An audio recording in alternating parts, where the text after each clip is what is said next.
women, regardless of whether or not they have children, tend to share an enormous burden of the unpaid labor at home. And in my research, I found that it disproportionately falls on the woman because we don't really have a realistic measuring stick here in America of what it means to be a woman and also what it means to be a mother. We're still comparing ourselves, I think, to the 1950s version of June Cleaver, who did everything around the home. And that's, I think, where we really took a turn as a country, where we started pushing men out of the home and then we pushed women out of the workplace. And what that started to do to the identity of men is we told them pretty explicitly that their only value was a paycheck. And if they couldn't bring home a substantial paycheck, they were a failure. And then it's always the she fault. It's always the mom. It's always the woman once the child is born. It's the woman's problem. It's the woman's issue to care and nurture for the child. And now that more women and more mothers have to work than ever before, we're carrying a disproportionate amount at work and at home.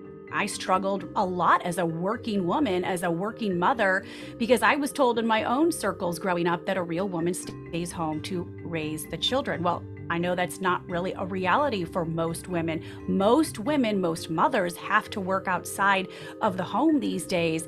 And the reality is 70% of mothers will be the primary breadwinner in their children's lives at some point. So if we continue to pay women and pay mothers less than we're worth, we'll continue cycles of debt and cycles of poverty. But we can be better partners based on mutual respect, having conversations about the way we were raised, the way your partner was raised, what was the expectation. So much of the expectations I have placed on myself as a mother and as a woman were based on my own experiences.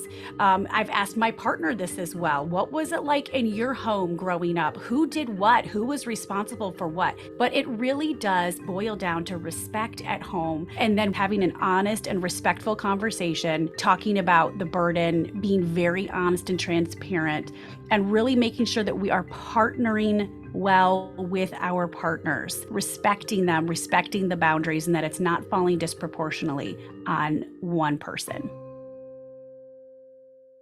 I think a way that we can get the men in our lives, and if we have sons or we have nephews, to really get involved is to invite them into the conversation. Again, so much of it is the modeled behavior that we only know like one or two generations back. I mean, in my home, my mom did everything domestically. She was a stay-at-home mom. I'm not a stay-at-home mom. But the way that I'm inviting my boys into the conversation, first I have to realize, like, the messages that I'm telling them, I'm like, man up, do it. And I'm like, that's actually not very helpful. And I have to realize I have my own internal monologue and the messages that I've been hearing. So for instance, I caught myself once because I told my daughter, I was like, you can do your laundry. You're fine. You're confident. You know how to do it. You're like, mommy, boys, I'll do your laundry till you're 50. And I realized, oh my gosh, I'm cutting my boys off at the knee. I want my sons to be good partners. I want their future partners to thank me for raising young men that respect women, that respect men, that respect humanity, that are confident. We have to learn as parents or as caregivers how to say no. And it's really difficult because I think as parents and caregivers, it's just easier for us to do it. But we have to think about what is this doing for them long term? Okay, am I just enabling them or am I empowering them? I have my young boys doing their laundry. I'm looking for the stain. My boys are 13 and 9. Do they do it perfectly? No. Does it sit in the laundry basket for a long time? Yep. Do they run out of underwear? Yep. But that's part of responsibility and growing up. And I've had to learn to let go of some of those things. I invite them into the kitchen. I make sure that my husband models that behavior too. I want them to see their father in the kitchen, cooking, cleaning, as well as me. Because if we can model that behavior, that we're partnering, that there's not this bifurcation of that's a man's role, that's a woman's role, and we all have a role to play in this as a family. We bring them into the conversation. We are on mission together.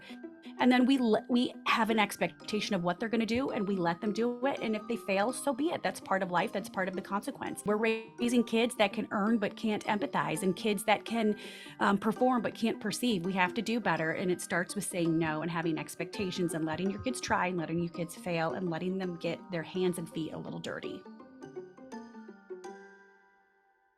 Social media has made us more aware of what we're carrying and how much more we need to be carrying. And so often we perpetuate these unhealthy cycles. When we have that downtime, what are we going to do? We're going to scroll on social media and we'll see someone else's curated version of their life, the perfect Pinterest mom that has it all together. That's not real life. And I think if we really want to solve some of these issues, we have to get real. We have to get vulnerable. And some of that starts with us. And it's really difficult because it really doesn't make for palatable social media content most of the time. But that's real life. And comparison is the thief of joy. We scroll and we compare and we compare and we compare. And I think the more real we can be in our lives on our social media platforms, I think that's how we can affect real change.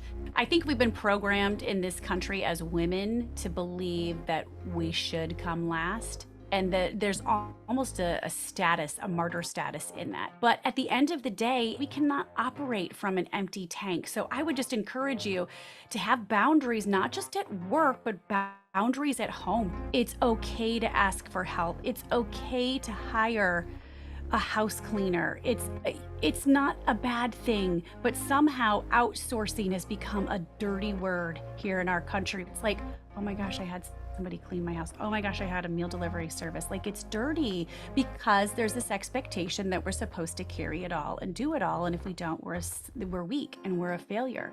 We need to start pushing back at that and just walking into it and saying, I can't do it alone. I need some help.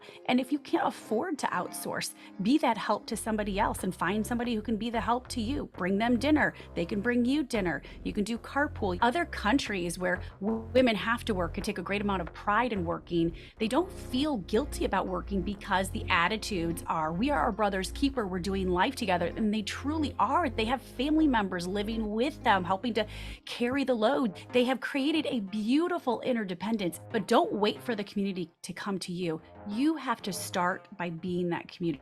Be proactive. Call somebody. Can I bring you dinner tonight? Hey, can I watch your dog this weekend? Can I watch your kids? Can I pick your kids up from carpool? That's what a village does. And that's what a healthy society community actually looks like. So I'm not going to carry it all anymore. I'm not going to carry this martyr status. I'm going to ask for help, and I am going to keep it real. Hey, thanks for tuning in. If you all enjoyed this video, subscribe to my YouTube channel for other great content created by me and the Katie Couric Media team.